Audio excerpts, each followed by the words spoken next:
ॐ विश्वन्दर्पण दृश्यमान नगरी तुल्यन्निजान्तर्गतं पश्यन्नात्मनि मायया बहिर्वोद्भूतं यथा निद्रया यः साक्षात् कुरुते प्रबोधसमये स्वात्मानमेवाद्वयम् तस्मै श्रीगुरुमूर्तये नमः इदं श्रीदक्षिणामूर्तये नारायणं पद्मभुवं वसिष्ठं शक्तिं च तत्पुत्रपराशरं च व्यासं शुकं गौडपदं महान्तं गोविन्दयोगीन्द्रमथास्य शिष्यं श्रीशङ्कराचार्यमथास्य पद्मपादं च हस्तामलकं च शिष्यं तन्तोटकं वार्तिककारमन्यान् अस्मद्गुरून् सन्ततमानतोऽस्मि श्रुतिस्मृतिपुराणानाम्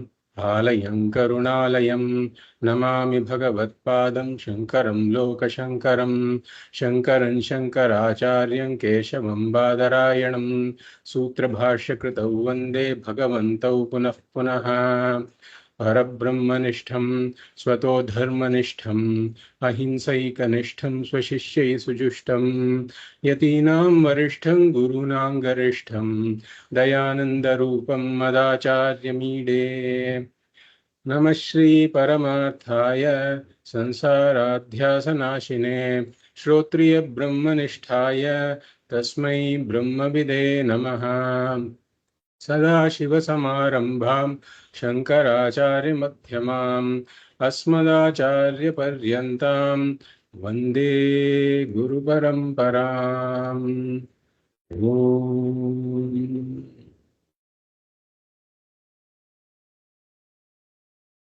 तपोभिः क्षीणपापानां शान्तानां वीतरागिणां मुमुक्षूणामपेक्ष्योऽयम् आत्मबोधो विधीयते।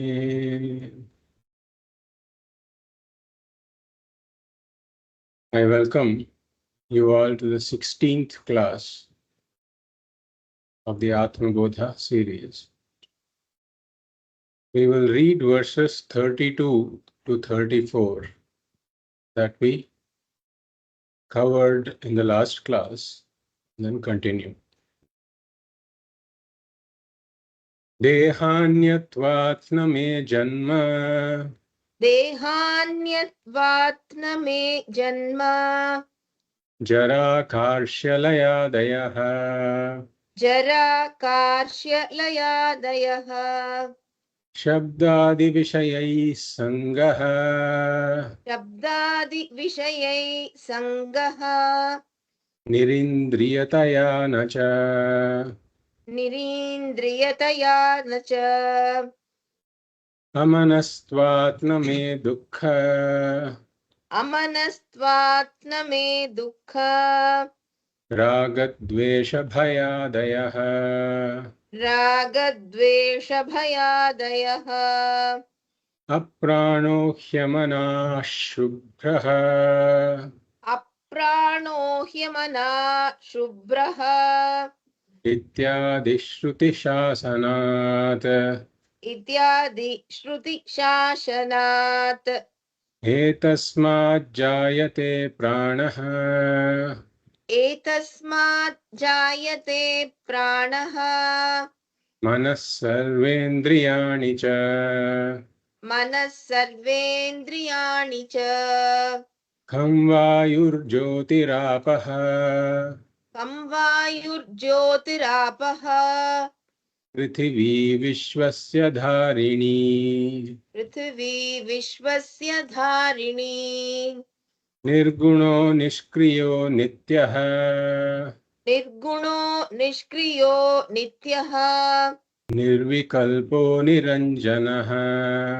निर्विकल्पो निरञ्जनः निर्विकारो निराकारः निर्विकारो निराकारः नित्यमुक्तोऽस्मि निर्मलः नित्यमुक्तोऽस्मि निर्मलः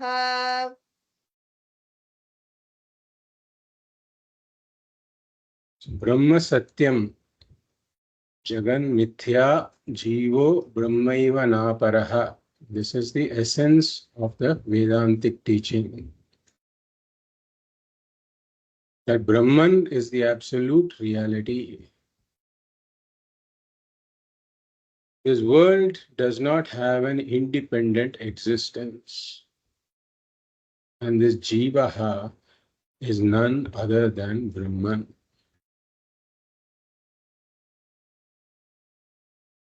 And if I receive this teaching, I should be able to say, Brahma Satyam, Jagan Mithya, Aham Brahmaiva Naparaha.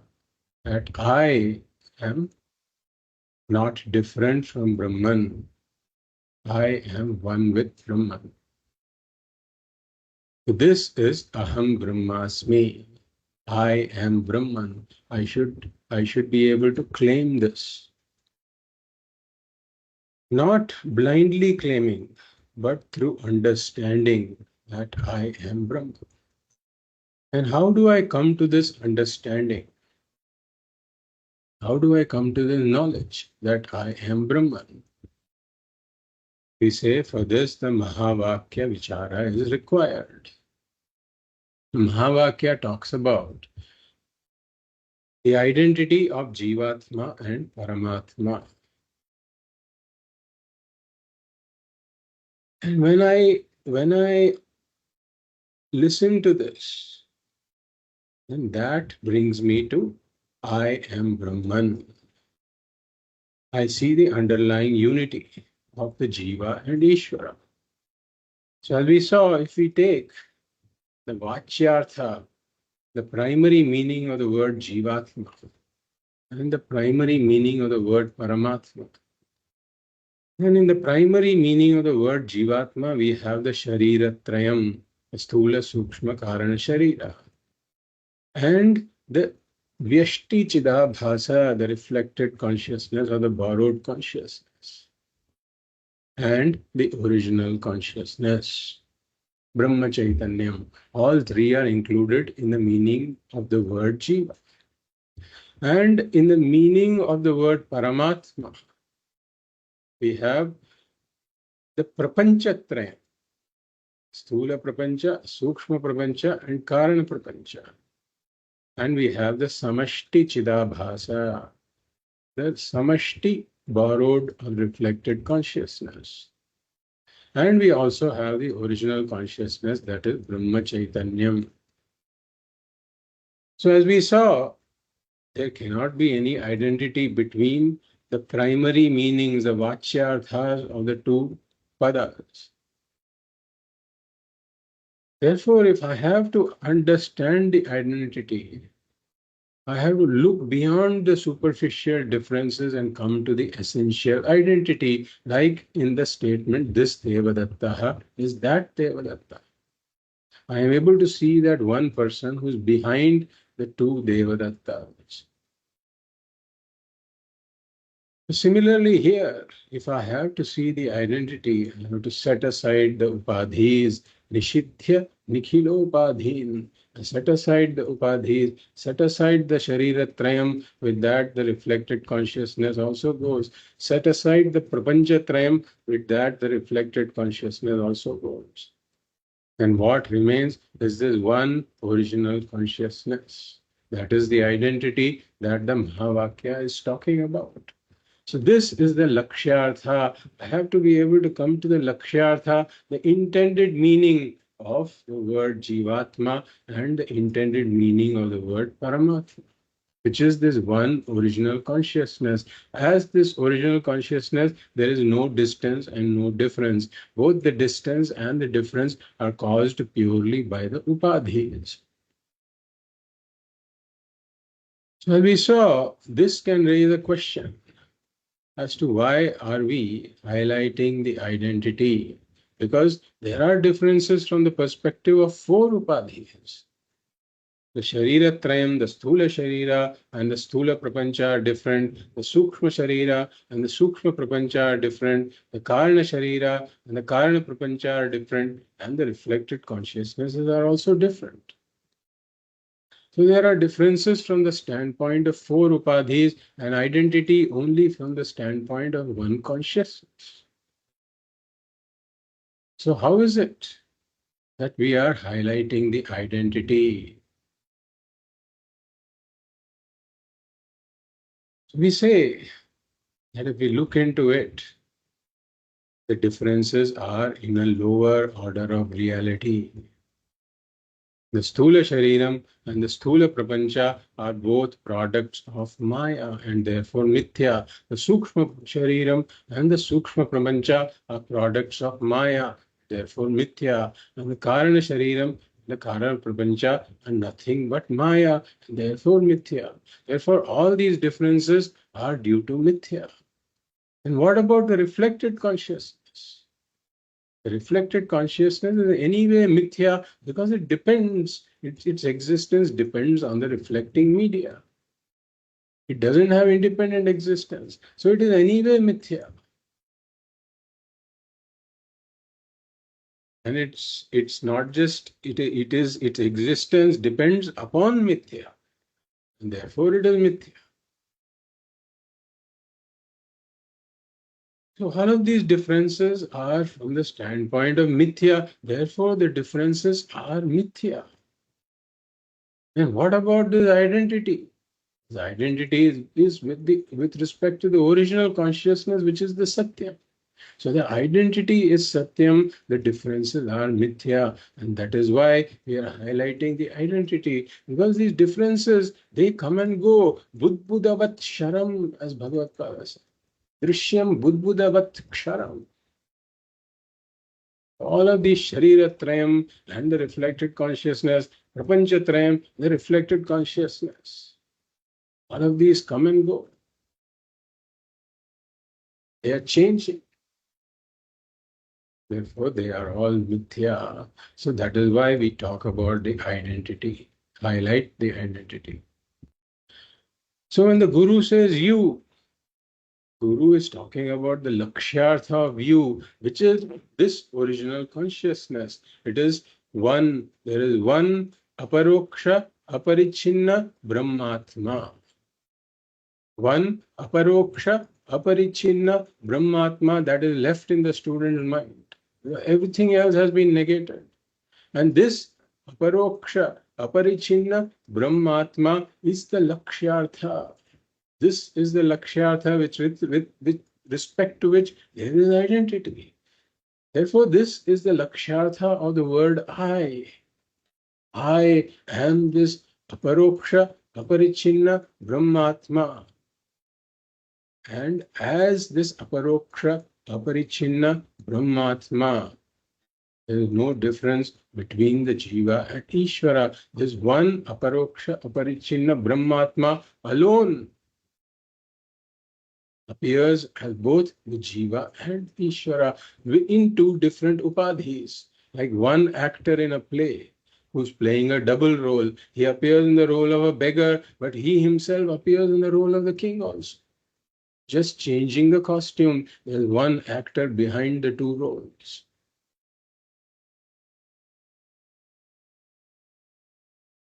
So this is the Mahavakya Janya Aikya Jnanam, which comes through Mahavakya Shravanam. And this is the knowledge that liberates, because I am Satyam, I am Brahman. The Parokshatvam of Brahma has gone away. The Parokshatvam of Brahman has gone away. Why? I myself am Brahman. For me, with this Maya costume, this entire Jagat has emerged. I myself as Brahman become the Srishti, Sthiti, Laya Karanam with the costume of Maya Upadhi. And I alone enter the Sharira Trayam as this reflected consciousness. And I wear the costume of the Sharira Trayam and become the Jivat.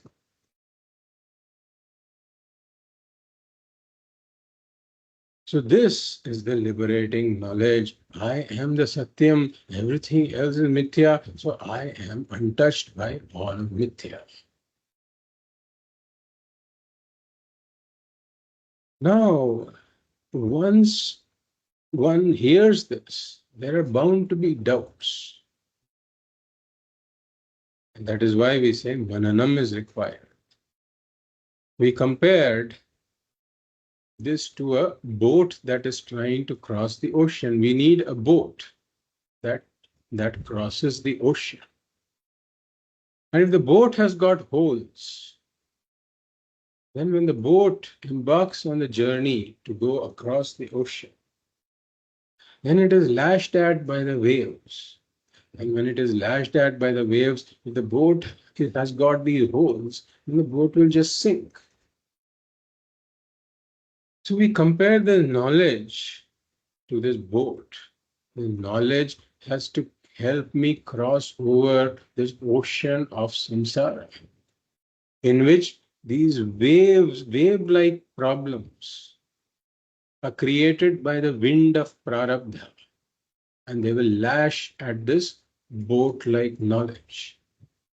So if the knowledge has got these holes, meaning if the knowledge has got these doubts, then the knowledge will not be able to withstand the lashing of these problems, these wave-like problems created by the winds of prarabdha.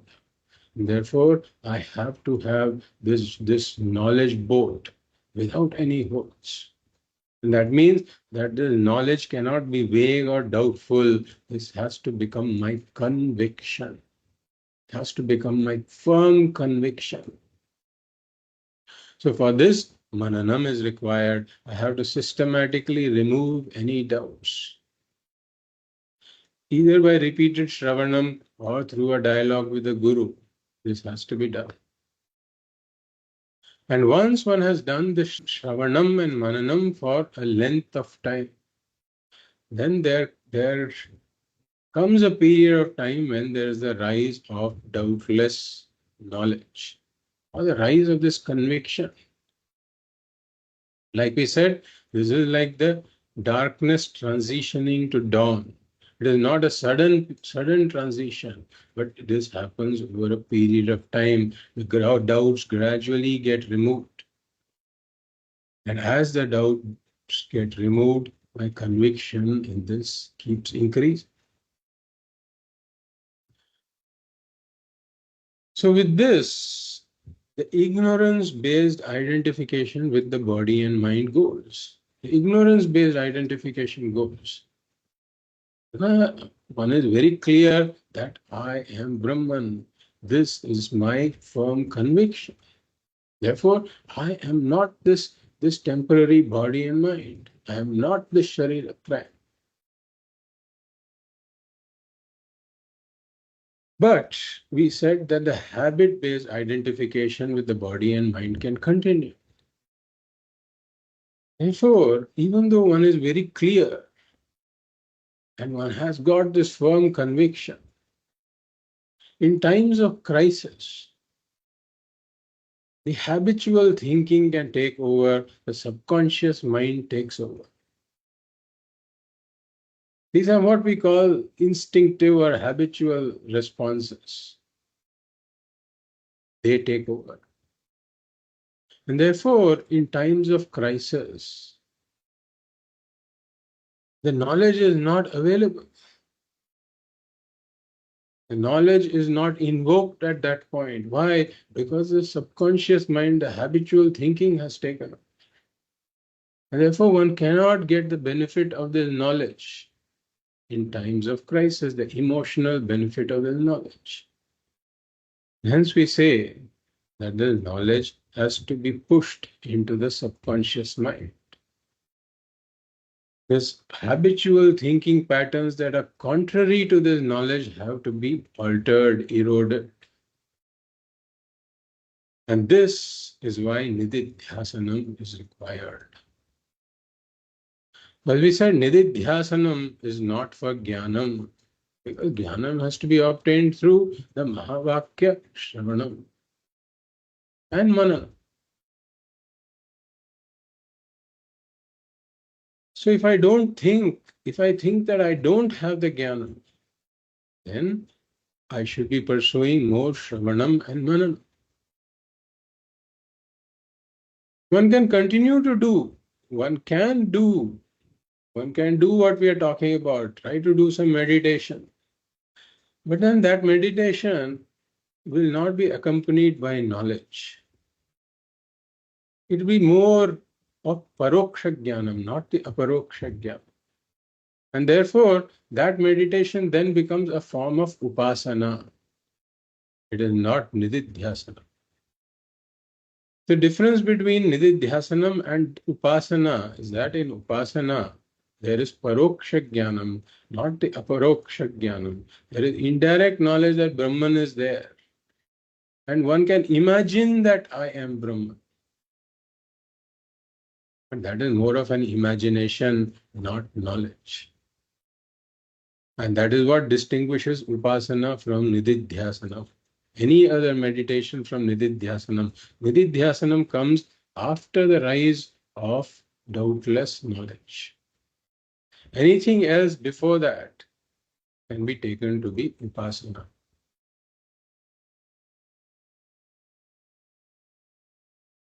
Therefore, as we said, we take up Nididhyāsanam for pushing this into the subconscious mind. So the mind has to marinate in the brine of the Vedantic teaching, just like a pickle marinates in brine. That brine penetrates the pickle and penetrates all the areas of the pickle, leaving no area untouched. Similarly, this Vedantic teaching has to seep in into the subconscious. So what does this involve? If we look at it, there are multiple things that we do in Nididhyāsanam. The first thing is Jiva Bhava Durbali Karanam, accompanied by Brahma Bhava Prabali Karanam. So I weaken the habit that I am a Jiva. I have been thinking that I am this limited Jiva for countless janmas. That is a deeply ingrained habit. That habit is countered by weakening the identification, weakening the habitual identification by repeatedly reflecting on the fact that I am Brahman. This is Brahma Bhava Prabali I strengthen, you can say I'm strengthening the habit that I am Brahman. This knowledge that I am Brahman, I convert it into a kind of a habit so that it can be available to me in the time of crisis. I respond now not using the earlier habit which has become weaker, but I respond now using the new habit which has become stronger. And then the other habit is giving the world reality. So I have to weaken this habitual idea that the world is real. And I have to bring in the new habitual thinking that the world is not real. And then the third area is with regards to the jivaha, with regards to myself being a sadhaka. The idea of Vedanta is not to permanently keep me as a sadhaka. If I am permanently a sadhaka, that means permanently I have something to be attained. And if permanently I have something to be attained, then permanently I will remain a samsari. That is not the idea of Vedanta. Vedanta wants to uplift me to the status of Brahman. As Brahman, I should be able to boldly say that I am not even a sadhaka. And I have nothing to be attained because moksha is my own nature. Moksha is not a sadhyam, not a goal to be attained. This is another habitual thinking that moksha is a goal to be attained and I am a sadhaka. So both of these ideas also have to be eroded from my mind.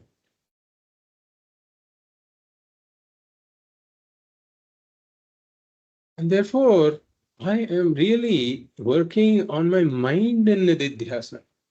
I don't have to work on the Atma. The Atma is already liberated. And I know that I am the Atma. What am I working on? I am working on the mind. But one should remember that the mind can never attain perfection. There is no perfect mind. Even a jnani's mind is not a perfect mind. The mind will always have some ifs and buts here and there. But I should see that my liberation, my moksha, is not dependent on the perfection of the mind. In spite of this imperfect mind, I am liberated. And therefore, the improvement of the mind becomes a hobby that I can pursue throughout my life. It is a hobby. So just like I maintain my body, I maintain my body by doing some yoga asana, or by doing some exercises, going for walks, going for jogging, etc. Whatever I do. Why? I'm maintaining the health of this body. Similarly, I can maintain my mind and I can try to improve my mind. But I am not the mind. I am not the body. I am Atma, which is ever liberated. This is the process of Nididhyāsanam. And as we saw, it takes three forms: Brahmabhyasa Rupa Nididhyāsanam, Shravanabhyasa Rupa Nididhyāsanam, and Samadhi Abhyasa Rupa Nididhyāsanam. In Brahmabhyasa Rupa Nididhyāsanam, I am doing this open-eyed contemplation. I may be sitting, I may be standing, I may be eating, or I may be lying down in the bed. So there is no special time and place.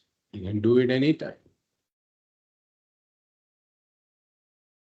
And in Shravanabhyasa Rupa Nididhyāsanam, even though the knowledge has already arisen from Shravanam, the subsequent Shravanams become a form of Nididhyāsanam. I don't learn anything new in the subsequent Shravanam, but they become a reinforcement of that knowledge. In terms of reinforcement of the knowledge at the level of the habitual thinking, we should be very careful about that. So it is eroding my earlier habitual thinking and bringing in a new habitual thinking that is not contrary to the knowledge. Whenever the Guru uses the word Atma, Brahman, etc., I substitute it mentally with the word I and see the truth of what the Guru is saying with regards to Atma and Brahman. And the third is Samadhi Abhyasa Rupa Nididhyāsanam, where I sit at a specified time and place. I can keep a certain time and place for that during Sandhya time, for example, morning and evening. I can sit with closed eyes and relive the Shravanam. By myself, I relive the Shravanam by recalling the teaching, by repeatedly invoking the knowledge. As we said, in all of these areas, Jiva Bhava Durbali Karanam, Brahma Bhava Prabali Karanam, weakening the notion that the world is real, strengthening the knowledge, strengthening the habitual thinking that the world is unreal. So in all of these areas, I work on in Nididhyāsanam. And there are certain verses and words that I can commit to my memory. And I can recall those verses, recall those words in Nididhyāsanam, and that is what the verses of Atma Bodha are doing here. So we saw Dehanyatvat Name Janma Jara Karshalayadaya. All of this births and Janma, Jara, old age, Karshya, emaciation, Laya, death, all of these belong to the body. And I am not the body. Therefore, these don't belong to me. And as we have said in a lot of these verses, a common theme is that I am asangaha. So I have to remember this very important word, I am asangaha. Means I am not I as Brahman am not connected with anything at all. Because there's three forms of connection, three forms of sambandha are absent in me. Sajatiya sambandha is not there. Connection with another object of the same species is not there because I am one. Being one, if you were to talk about Atma being like a species, then how many members are there in the Atma species? Only one member. I am that. So there is no sajatiya sambandha. I don't have any connection with another member of my species. Number two, I don't have vijatiya sambandha. Vijatiya sambandha means connection with a different species. So other than Atma, what is a different species? It is anatma. Everything else is anatma. And anatma is in a lower order of reality. So there is nothing other than me in my order of reality. I alone am.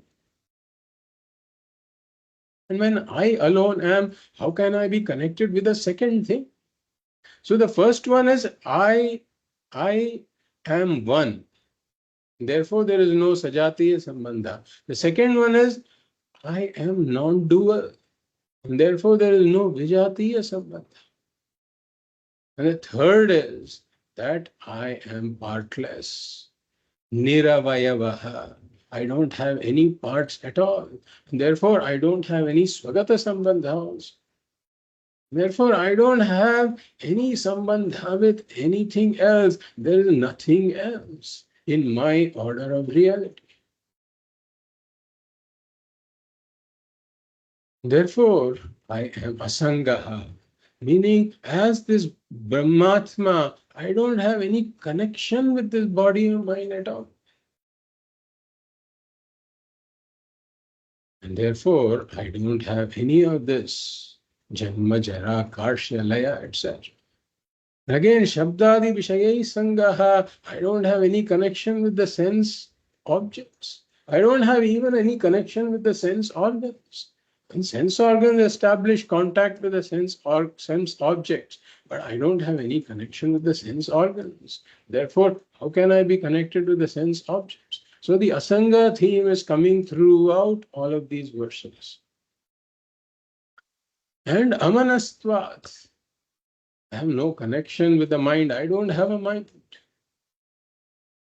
Therefore, all of these dukkha, raga, dvesha, bhaya, etc., all of these are the attributes of the mind. I don't have any connection with whatever goes on in my mind.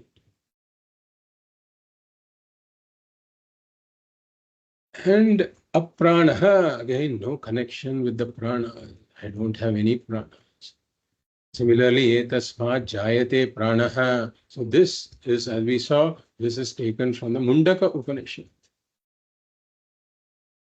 And here it's talking about the Srishti, that from me, all of these five subtle elements have emerged, all of these Panchabhutas have emerged, and all of this Bhautika Srishti, the Sukshma Sharira, and the Sthula Bhutas, and the Sthula Shariras, and these Lokas, all of them have emerged from me. And we saw Nirguṇa, Niṣkriya, Nitya, Nirvikāra, Niranjana, Nirvikalpa, Niranjana. Nirvikāra, Nirākāra, Nityamukta, Asmi, Nirmala. So Nirguṇa, all these attributes, they belong to something that is seen. All the attributes belong to the Drishyam. I am the Drik, therefore I am attributeless. So any attribute that I am imputing to myself, that is a superimposition. Because of the upadhi, because of mistaking the upadhi to be myself, I'm superimposing the attributes of the upadhi.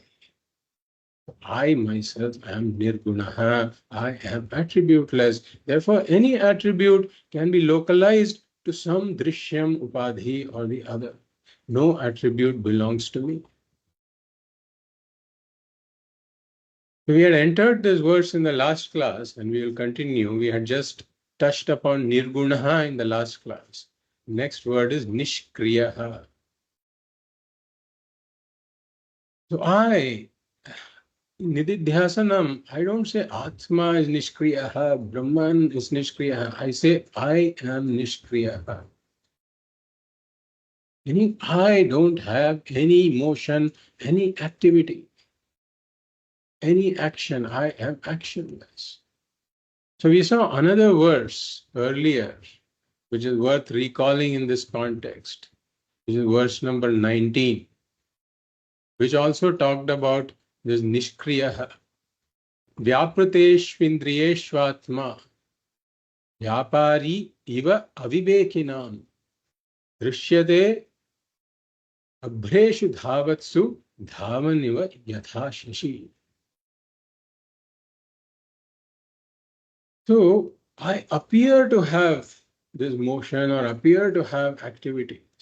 But Bhagavad Pada gave the example that the moon appears to be moving, but really speaking, it's the clouds that are moving. When the clouds move, the moon appears to be racing in the sky. So I am making a similar mistake here. Like we take the sun, we say the sun is rising and setting. So for the one who is an aviveki, who doesn't know really what is going on, he will say the sun is moving in the sky. But he is falsely attributing the motion of the earth to the sun. A false attribution. Really speaking, the sun doesn't move. Similarly, this happened last week. I was driving, and I will not name the passenger who was sitting next to me so that I don't want to embarrass anybody.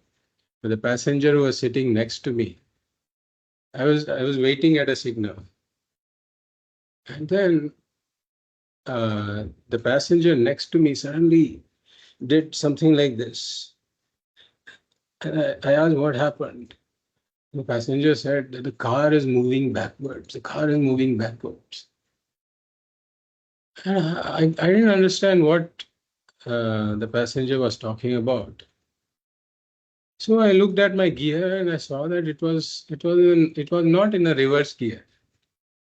And suddenly the passenger then corrected and said that, oh, actually I mistook it as a bus next to me that was moving forward. And that time I was thinking, oh, we studied this in Atma Bodha. This particular verse was coming to my mind. So this happens. This is exactly what we are doing. Transference of attributes from one thing to the other. So when I'm sitting, and since we were talking about the car, so if we are sitting and traveling in a car, we say, I am traveling. What is really traveling is the body and the mind. Body and the mind are traveling. But I say, I am traveling. Really speaking, the Atma doesn't travel at all. Why? Because it's all-pervading. So for there to be any motion, the thing has to be there in one place and not in the other place. Atma is all-pervading. There can be no motion in the Atma. So the body, mind, senses, they are the ones that do work. When I am doing some work, I say I am very busy, I am working right now. Again, the Atma is never doing that work. The work is being done by the body, mind, etc. But we make this mistake because the doership is being transferred. So even when I see, hear, taste, smell, or touch, the Atma is utterly uninvolved. So Bhagavad Gita says in this context, Prakrutehe kriyamānāni gunaihi karmāni sarvashah ahankara vimudhatma kartaham iti manyate. Ahankara vimudhatma kartaham iti manyate. One says, I am a karta. Why? Because only when one is deluded, when one takes oneself to be the body-mind. So really speaking, it is the modification of Prakriti or the modification of Maya. Prakriti he naihi karmani kriyamanani. All these actions are done by the modifications of Maya, modifications of Prakriti. The Atma is utterly uninvolved. And gunaha guneshu vartante iti matva na sajjate. If we look at it, the body-mind-sense complex is a modification of Prakriti. It's a modification of Maya. So that is the karta. And the object being acted upon, whatever object is being acted upon, let's say I'm seeing something, I'm hearing something. So there's the sense of seeing, the sense organ of seeing, the sense organ of hearing is involved in their respective fields of operation. They engage with their respective objects. Both the sense organs as well as the objects are modifications of mind, modifications of Prakriti. So the modification of Prakriti is engaging with the modification of Prakriti. That is what we call action. And who am I? I am the uninvolved witness.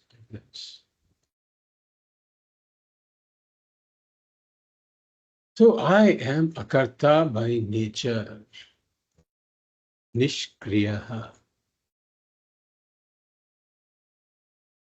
Then the next is Nitya. Again, I take myself to be time-bound, mortal. Why? Because there's a transfer of attributes from the upadhi.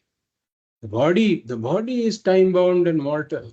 I am transferring the mortality of the body to myself. So, body is mithya namarupa. Mithya namarupa are all products of Maya. Products of Maya come and go. That is their nature. That's what Sri Krishna says in the Bhagavad Gita.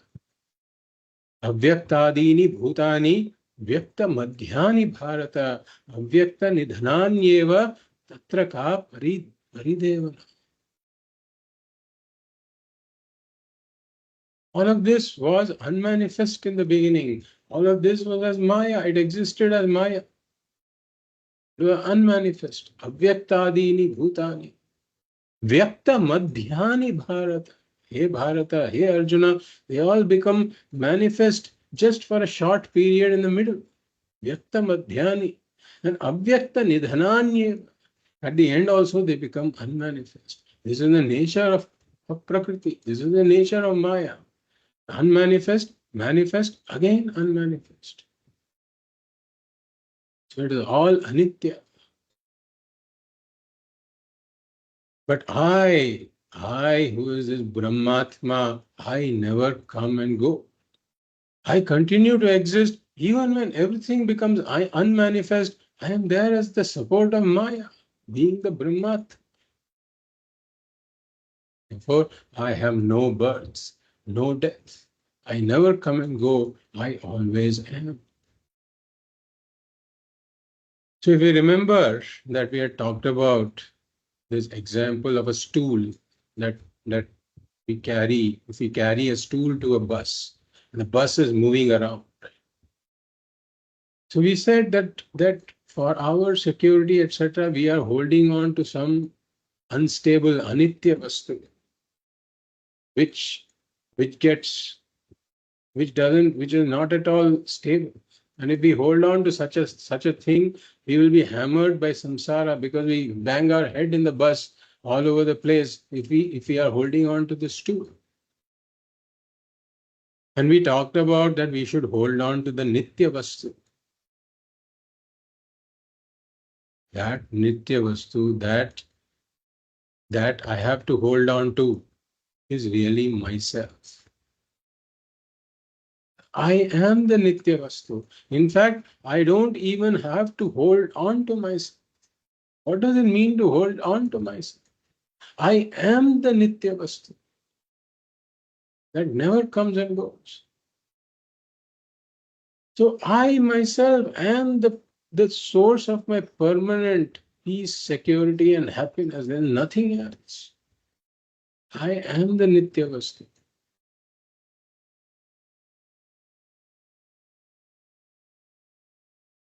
So everything else is mithya, everything else is anitya.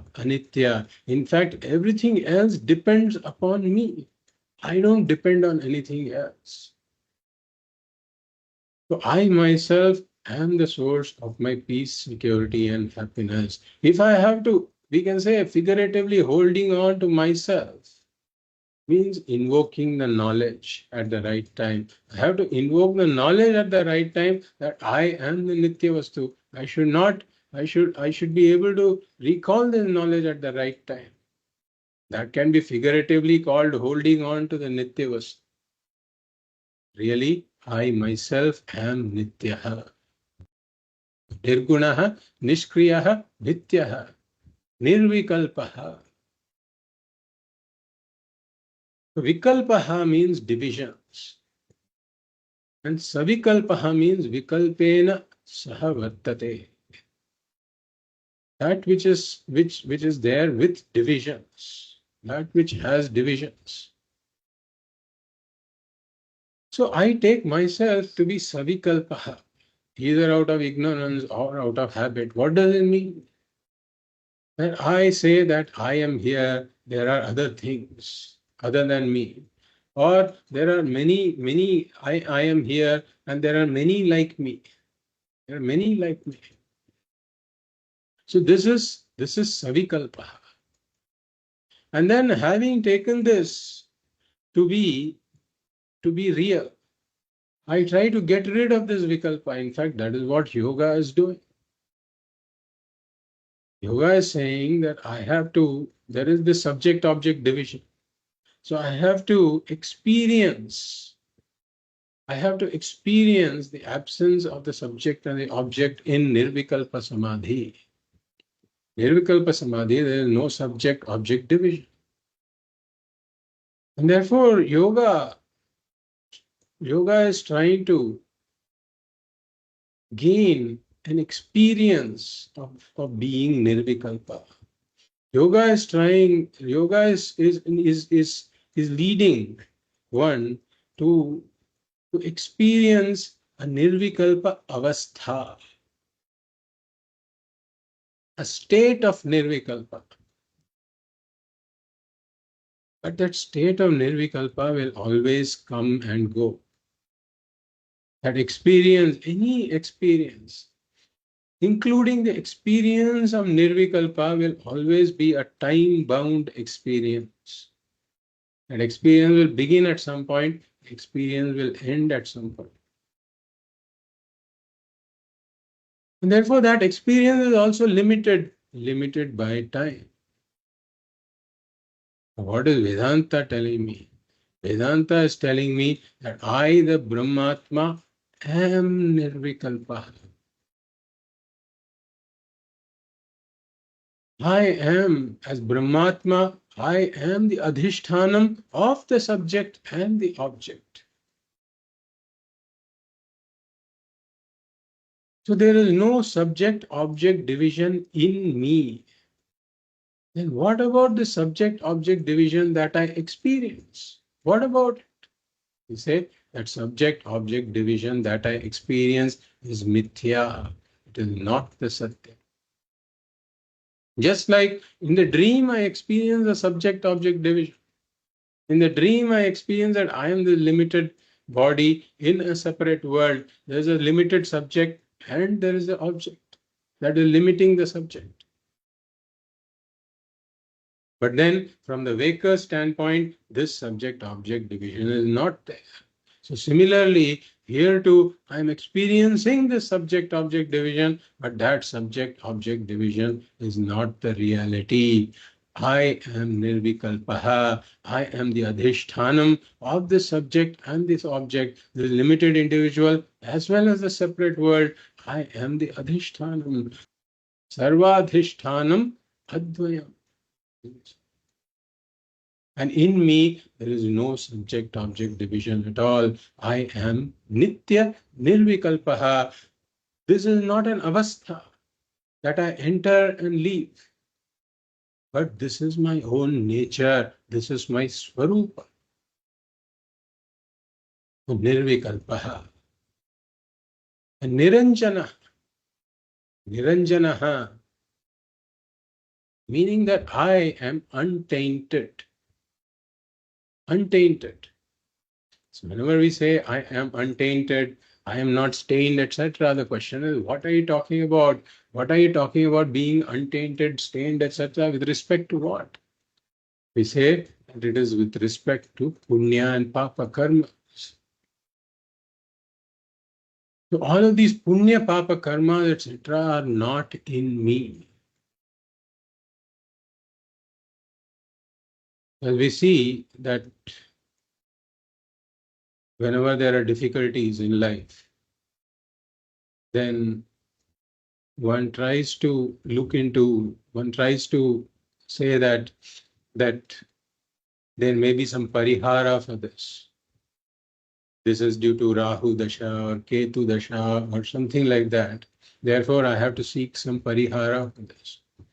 And therefore, one may go to an astrologer and try to seek the parihara and all that. Which is all right.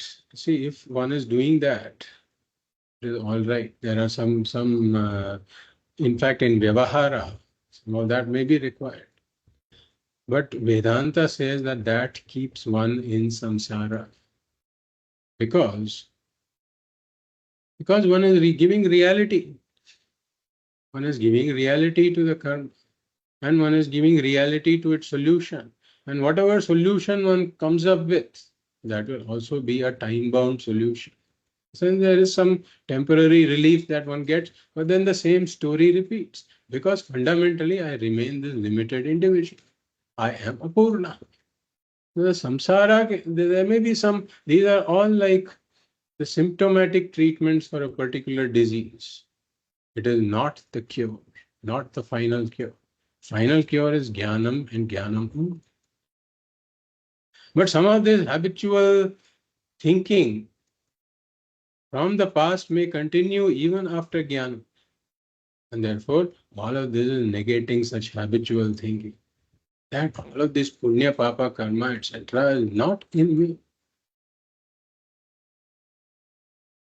So, how do I get rid of it? Have I done some parihara to get rid of it? No, we say all of this parihara can only address specific karmas, etc. But I have gotten rid of all karmas, lock, stock, and barrel. How did this happen? So we talked about this example in the fundamentals of Vedanta class also. That a person has done something wrong, and he has been caught by the police now, and the police is now leading him to the jail, and he is very distressed. And then this person is pushed into the jail. He's really crying at that point, having a very hard time there. And then he hits his head against the wall. What happens? He wakes up. The whole thing was going on in his dream. Now, let's see what happened here. When he woke up, the meaning of the word I changed completely. In the dream, the word I was referring to this limited individual who had committed this act and who was being imprisoned. But when he woke up, even though the word I remains the same, the meaning undergoes a revolutionary transformation. The word I now begins to refer to the waker. Now, can the waker be imprisoned for this crime that was done in the dream? Never. Why? Because that whole thing has been falsified by the change in the meaning of the word I. So we say that this transition happened from pratibhasika I to the vyavaharika I. The meaning of the word I changed from the pratibhasika I, which is the limited dream individual, to the vyavaharika I, which is the waker. And when this transition happened when this I transitioned across order of realities, the karmas from the previous order of reality were wiped out. Similarly, we say that when I transition when the meaning of the word I remaining the same, when the meaning of the word I changes from the Vyavaharika I, which is the Vachyartha of the Jiva, to the Lakshyartha, which is the Paramarthika I, then I am transitioning the I across order of realities. And when this transition happens, the karmas from the Vyavaharika I get wiped out. The whole thing is falsified. And that is why I am Niranjana. I don't have any Puṇya, Pāpa, karma. They are all unloaded, lock, stock, and barrel. As we said, Sanchita is destroyed. Sanchita is destroyed. Agami is avoided. I am not a doer at all. And prarabdha continues. And like we said, we discussed this in the fundamentals of Vedanta class, that it is good that prarabdha continues. Because that is why we are able to have jnanis who can teach. Because if prarabdha also got exhausted with jnanam, then the body of the jnani would fall with the rise of jnanam. And as we said, there are other problems with that because nobody will show up for Vedanta classes. So we should be thankful that prarabdha continues. But the prarabdha also afflicts only the body and mind. It can afflict the shariratrayam. Mithya prarabdha can only touch the mithya shariratrayam, never the satyam. Therefore, I am Niranjana. And Nirvikāra. So I take myself as going through various vikaras. I take myself to be savikara. As we said, each of these words is basically negating some habitual attribute that I bring upon myself habitually. So I take myself to be savikara, to be going through modifications. But we should remember that it is the body that is savikara. Shadvikaravat etat sthula shariram asti jayate vardhate viparinamate apakshiyate vinashyati. All of these are modifications of the body. They don't belong to me, the Atma. And similarly, the mind is also savikara. The mind goes through fluctuations in terms of sattva, rajas, tamas. The mind goes through changes. Kama, krodha, lobha, moha, mada, matsarya. All of these changes can take place in the mind. Various vrittis take place in the mind. The mind is savikara. But I don't have any of these modifications. In Atma, no such change is possible. How are we so sure that in Atma, no such change is possible? How can we be 100% sure? Maybe there's some change taking place in Atma. Such a doubt can arise. So we say that it is impossible for the Atma to be savikaraha. Why? Because Atma is Nirguṇa. Only something that is sagunaha can be savikaraha. Only something that has gunas can undergo changes. The changes take place in the gunas. When I have no gunas at all, when I am nirgunaha, how can there be any modification in me? That is why we say that Brahman is the vivarta upadana karana. It is the changeless material cause. And I as Brahman am the vivarta upadana karanam of this entire srishti. I am the changeless material cause. Why? Because I am Nirguṇa. Just like when the snake appears in the rope doesn't undergo any change at all in the appearance of the snake. Similarly, I undergo no change at all, even though Maya and all the products of Maya are changing around me. I undergo no change at all. I am Nirvikāra. And Nirākāra. Akaraha means a form. And I attribute some form to the other. Meaning I attribute a form to myself habitually. But again, this is a transference from the upadhis. Various upadhis have got forms. The body has a certain form. I transfer the form of the body habitually to myself, saying I am Sakara. But really speaking, if I look at it, I can look at it from the two standpoints.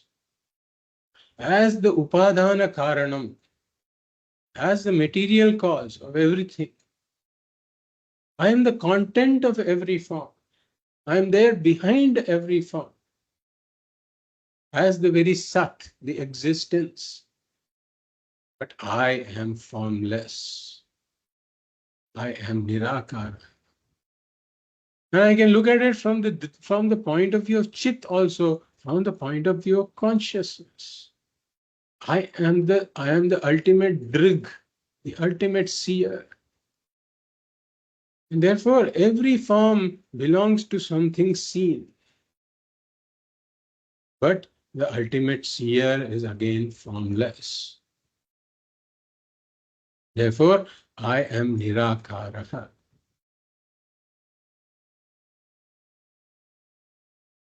And Nirmala, meaning I don't have any impurities at all. All of these impurities like raga, dvesha, kama, krodha, etc., they all belong to the mind. So again, if I say that I have impurities, I am transferring the impurity of some upadhi to myself. I don't have any impurity at all. And again, we can bring in the asangatvam here.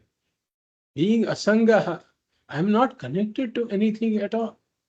Therefore, all the impurities may belong to those respective things, but never to me. None of these limitations of the body, mind, etc. are my limitations. There are no limitations in me, and therefore there is no apurnatvam in me. There is no apurnatvam in me because I am purna. And therefore, there is no samsara in me. So all of these are the malas. Raga, dvesha, kama, krodha, etc. Limitations of the body, mind, mortality of the body, mind, the limitations of the mind. So all of those are apurna. They will always be apurna. But I am never apurna. Apurnatvam is also an impurity that I am imputed to myself because of the upadhis. And the resultant samsara, taking myself to be a samsari, is also an impurity that I have imputed to myself when I am not a samsari at all. And therefore, I am nirmalaha, and hence I am nityamukta. Because there is no samsara in me, there is no samsara that has to be removed. I was never bound in order to be liberated. The moksha is defined as Atyantika dukkha nivrittihi paramananda praptischa. Atyantika dukkha nivrittihi, the removal, the total cessation, the total removal, absolute removal of all sorrow. Atyantika dukkha nivrittihi. So as the asanga atma, I am not connected to the samsarika dukkham at all. I have no connection with it. I belong to a higher order of reality, period. And therefore, atyantika dukkha nivritti is already accomplished in me. And Paramananda Praptihi means the attainment of absolute Ananda. That absolute Ananda is my very nature. Being limitless, full and complete, that absolute Ananda is my very nature. And therefore that is also accomplished. Therefore moksha is already accomplished. Therefore I am a mukta. But I can call something a muktaha only if that thing was a baddha. For example, I don't come to you and ask you, when were you released from prison? In fact, if I ask you that, you might take an offense. Why are you asking me such a question? I was never imprisoned. The same thing is true for the Atma also. If I am saying that Atma is muktaha, then that means that the Atma was baddha to begin with in order to become mukta. Atma was never baddha to begin with. It was never bound to begin with. And therefore, it doesn't even need to be liberated. I was never bound to begin with, therefore, I don't even need liberation.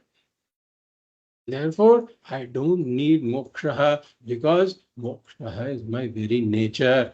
Hence, I say, I don't stop with saying I am muktaha. I say I am Nityamukta, meaning that I have always been liberated.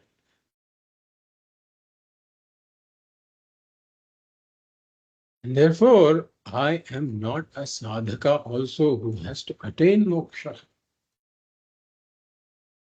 Because being Brahman, being the Nityamukta Brahman, I cannot be a sadhaka. And moksha is also not a sadhyam, something for me to be accomplished. Therefore, na nirodho na chotpattihi na baddho na cha sadhakaha na mumukshur na vaimuktaha ityesha paramarthata, says the Mandukya Upanishad.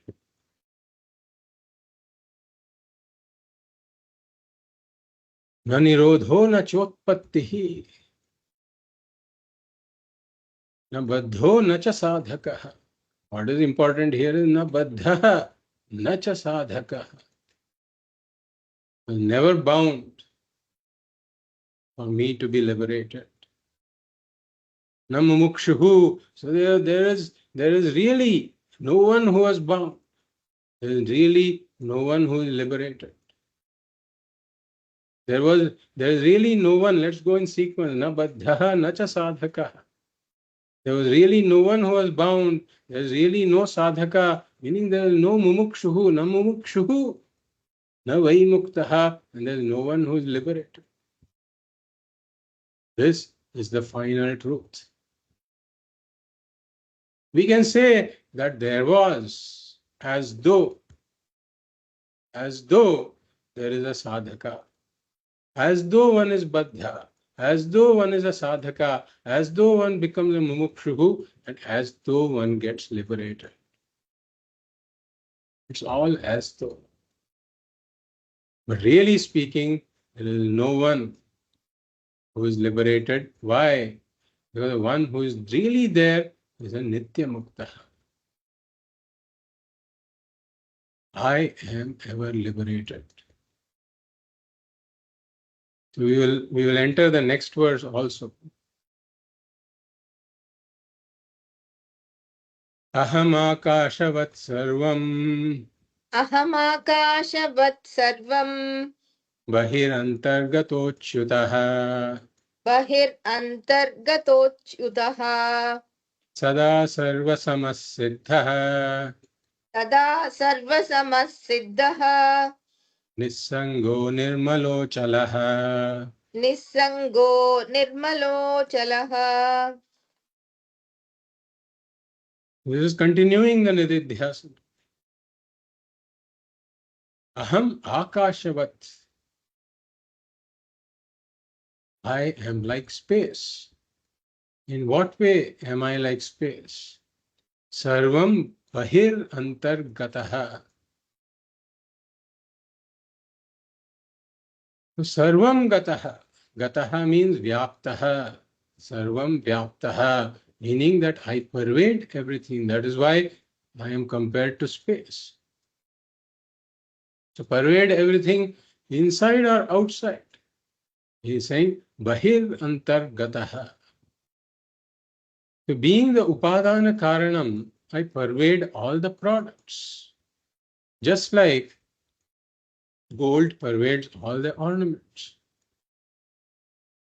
So what I'm calling inside is with regards to the body. I'm saying inside.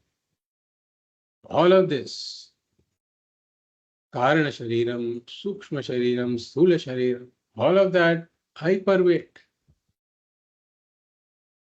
because they are Maya or products of Maya. And similarly, outside, what is outside the body is the Karana Prapancha, the Sukshma Prapancha, and the Sthula Prapancha. That also I pervade. Why? Because it's all Maya or products of Maya.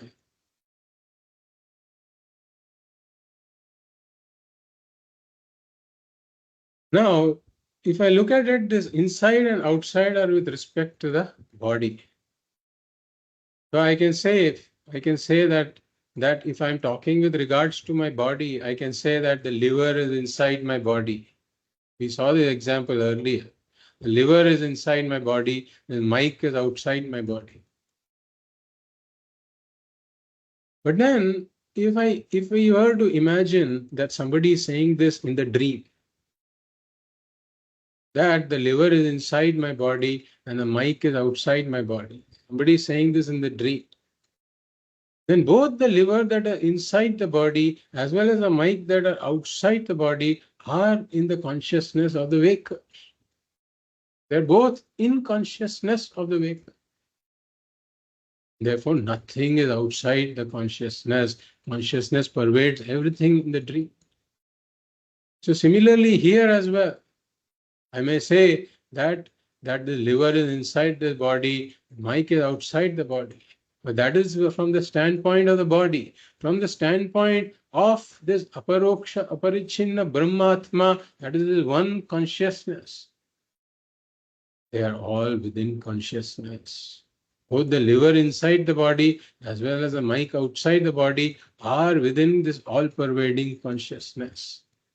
In fact, the entire space is within consciousness.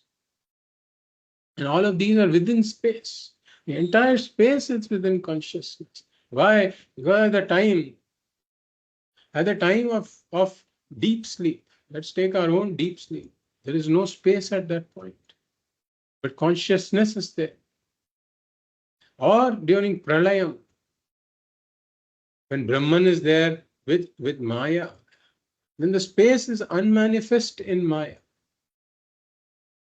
But Brahman consciousness is there. And then space arises in consciousness.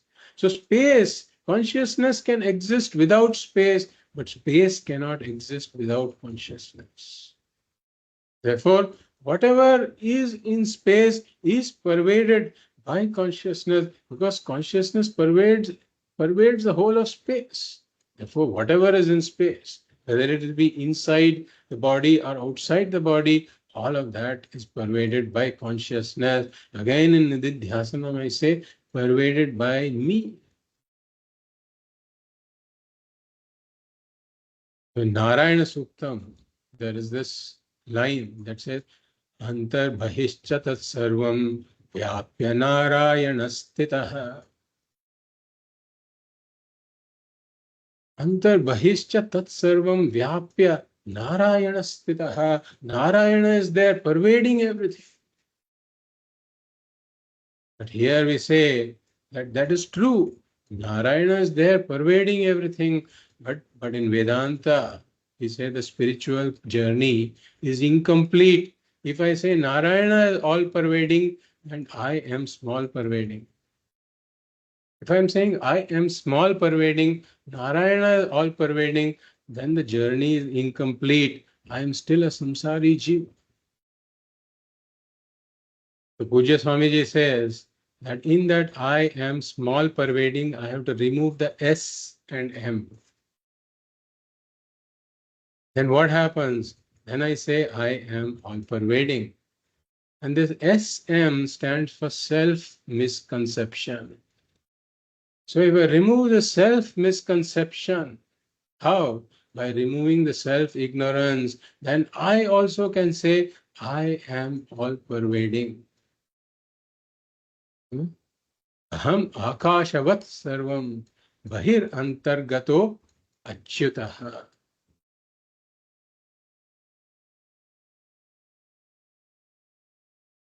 And then we come to the next word, achyutah. The chutihi means fall, fall or decline or disappearance or nasha. So I have no chutihi, meaning I have no fall, no decline, no disappearance, no nasha. In fact, we say karma phalam. Karma phalam has got chutihi because if one goes to swarga, for example, then going to swarga is a karma phalam. And that karma phalam, when it gets exhausted, one falls. Karma phalam has got chutihi. And when one gets when that karma phalam gets exhausted, then the limited jiva has got a fall. The jiva has got a fall from swarga. He comes to martya loka. Shine punye martya lokam vishanti. So the limited jiva can have a fall. The karma phalam can have a fall. But I am this limitless Brahmatma. And moksha is my very swarupa. Moksha is my very nature. Being limitless, full and complete. Therefore, I can never lose my nature. Why? Because the nature, by definition, is something that you cannot lose. The fire can never lose its heat. The water can never lose its coolness. Of course, you may temporarily heat it up, but then it returns to its original state when the heat is removed. So the nature of the thing, the sugar can never lose its sweetness. So similarly, moksha is my very nature. Therefore, purnatvam is my very nature. I can never lose it. And therefore, I am achyutaha. I can never become apurnaha. I can never have a fall into apurnatva. So what about this jivaha who has become apurnaha? Has the nature not been lost? We say that apurnatvam is a notion that the jiva entertains because of self-ignorance. That my nature is purnatvam, that my nature is moksha. Jiva does not know that and therefore takes himself to be apurna. So really speaking, the apurnatvam is a notion that comes in because of self-ignorance, and I am ever purnaha, I am achyutaha. I can never have a fall, decline, or disappearance. Moreover, we can look at it from the standpoint of the Satyam also. I being Satyam can never have a fall, decline, or disappearance. Even during Pralayam, like we saw, I am there untouched. I am the Vivarta Upadana Karanam, the changeless material cause of this whole thing. So the products of Maya can come and go, they can have Chutihi. But I can never have Chutihi, I can never have fall, decline, or disappearance. I am always there, untouched by any Nitya, being the Satyam. And Sada Sarvasamaha. All of these differences, etc., they belong to the Namarupas only. But the Upadana Karanam is ever the same. If we take if we take gold and ornaments, all of the differences belong to the various ornaments, but the gold is ever the same. Sada Sarvasamaha. No matter what the ornament is, gold is ever the same. Similarly, as this Chid Atma, that is the Upadana Karanam of this entire Srishti, I am ever the same everywhere.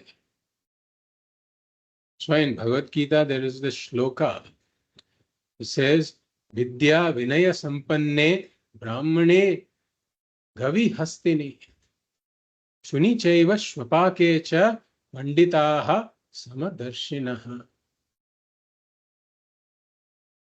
Panditaha Samadarshinaha.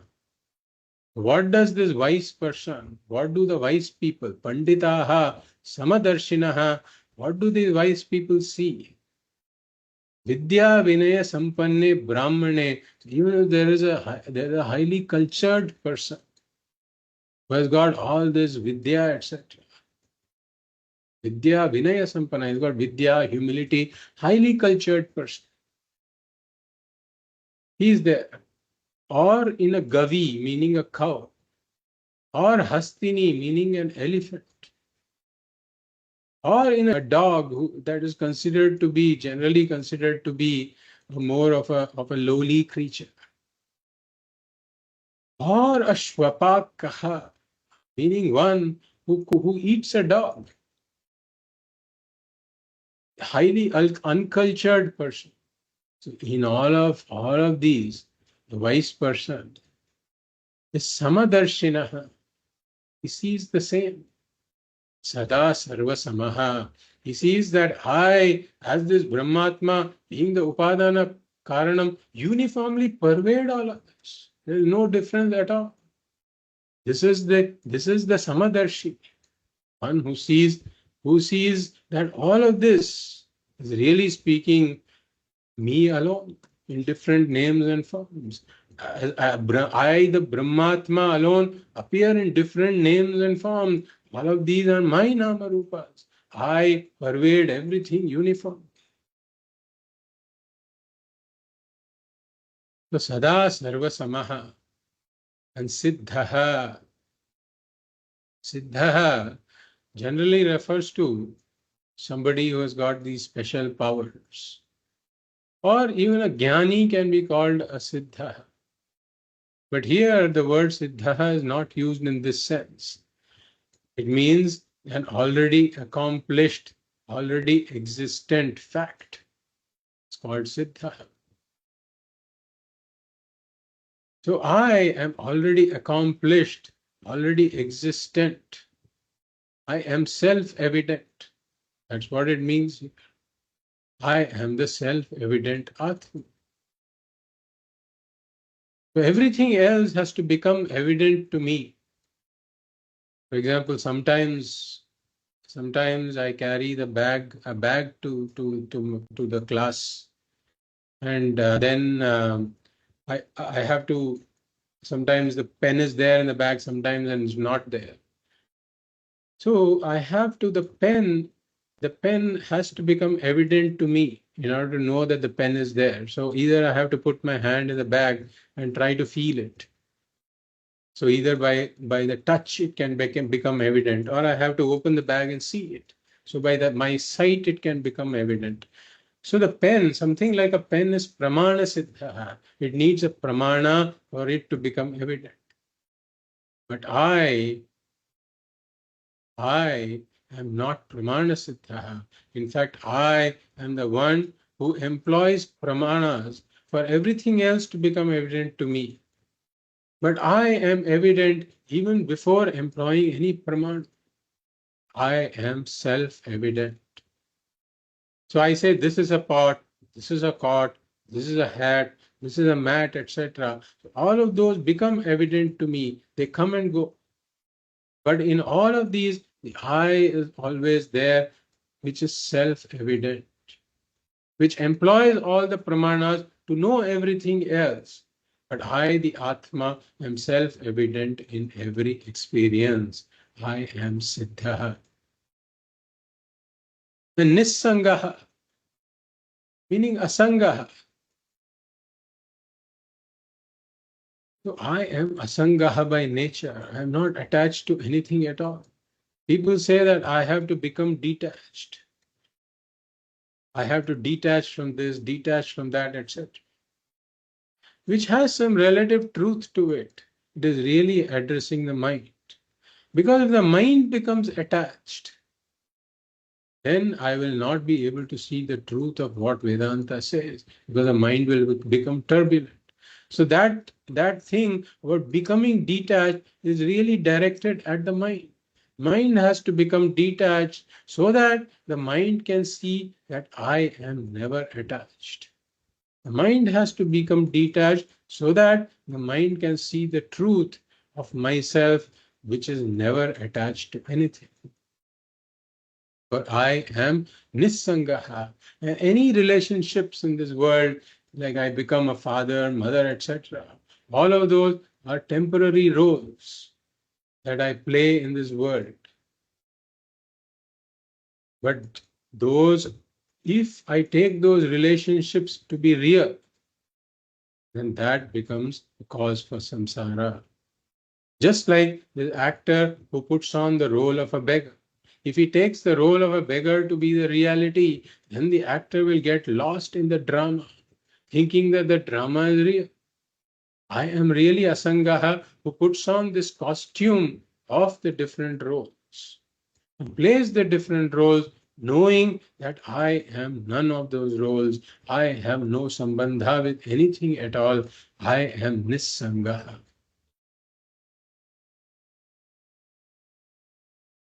So there is more Nirmalaha, Achalaha, etc. And we will continue that in the next class. Om Purnamadah Purnamidam Purnat Purnamudachyate Purnasya Purnamadaya Purnamevavashishyate Om Shanti Shanti Shanti Hari Om Shri Guru Pyo Namaha Hari Om